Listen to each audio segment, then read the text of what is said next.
Good day to you. Today I'm going to present one of the study that we did in Street Business School last year. Here we publish two different papers from one research area because there were two main objectives, but today I'm going to present only one paper. As you see, the title of this paper is Do Chronic Illnesses and Poverty Go Hand in Hand? Let's move to one of the paper. This was published in last year, October, belongs to the 318 days according to the Scimago database, and journal name was PLOS ONE.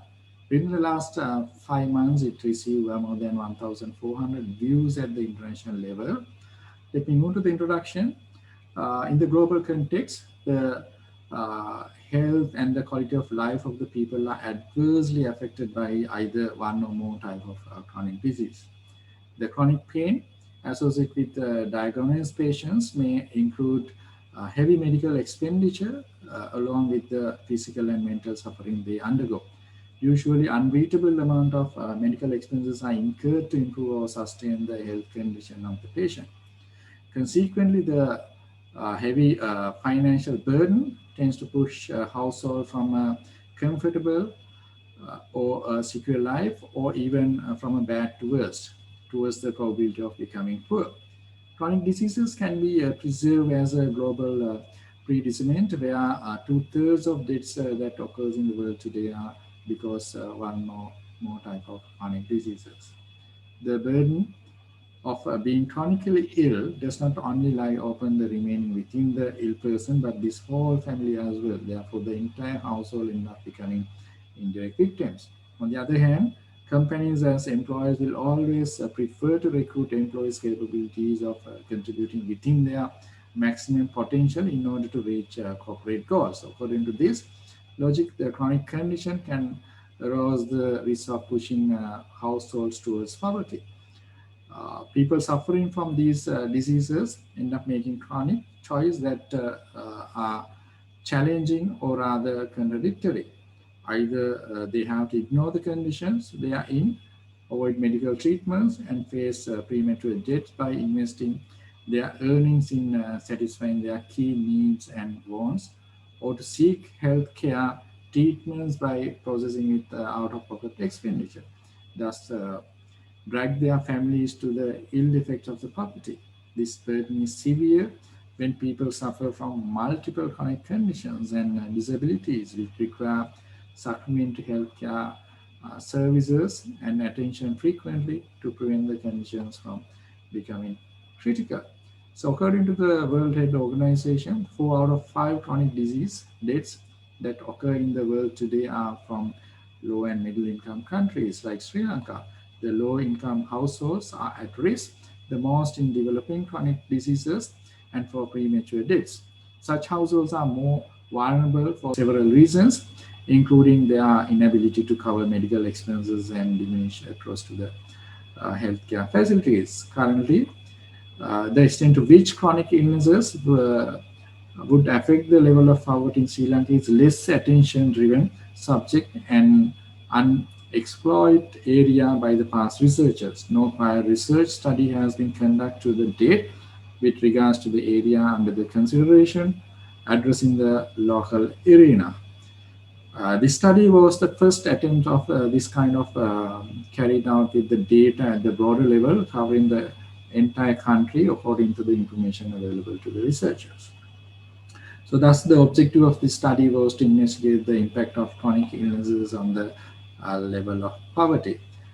In this study, literature search was conducted in a number of reputed journal databases, including Science Today, Camera, Business Insight, JSTOR, Medline, and other medical-related databases.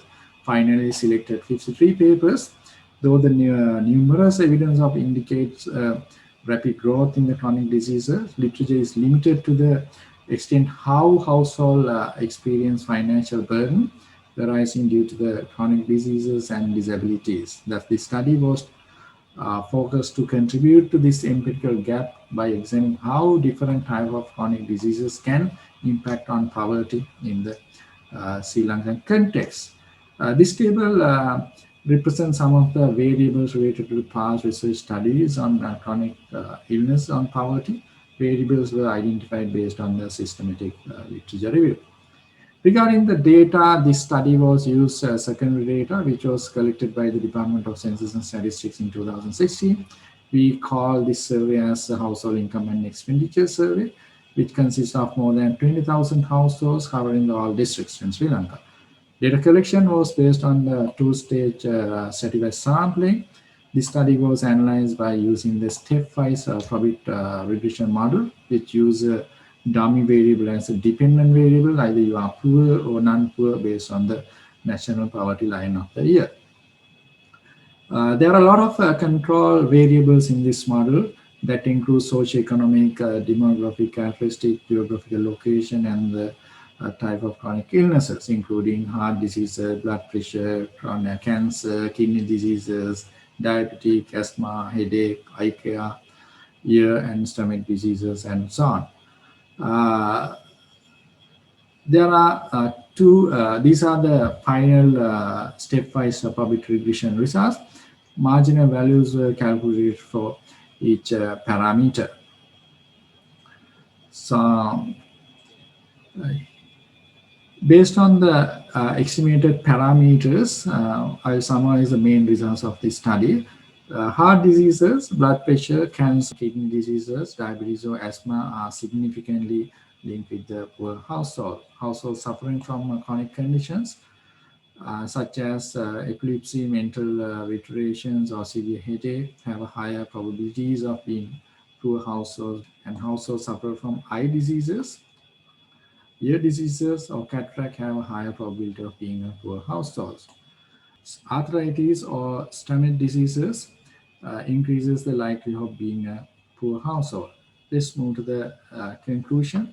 It was discovered that in terms of total household unit, patients suffer from the brain diseases such as epilepsy, mental retardations, and severe headache are more vulnerable to fall into the trap of poverty compared to those with the other chronic diseases, including the survey. So, furthermore, if a chronically ill person is deprived from access to basic education and live in the rural or estate area, they are more vulnerable to live in poverty.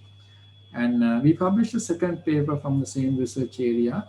The title of the second paper was Chronic Diseases and Added Burden to the Income and Expenses of the Chronically Ill People in Sri Lanka, to the same journal. So currently the second paper also have more than 700 views for the full paper, and more than 300 researchers who downloaded to the full PDF version during the last 4 months. So expecting considerable number of citations in the near future, especially from the health or medical researchers. And last, I would like to thank all the co-authors of this study and Dr. Indu Bandara, Director General of Department of Census and Statistics, providing access to the free national level data to us. And thank you very much for all the encouragement I received from many parties, including Dean Professor Samantha Rejagura and two heads, Ms. Manu Veligarakula and Professor Nagalingam Nagendra Kumar and Professor Tikshana Suravira.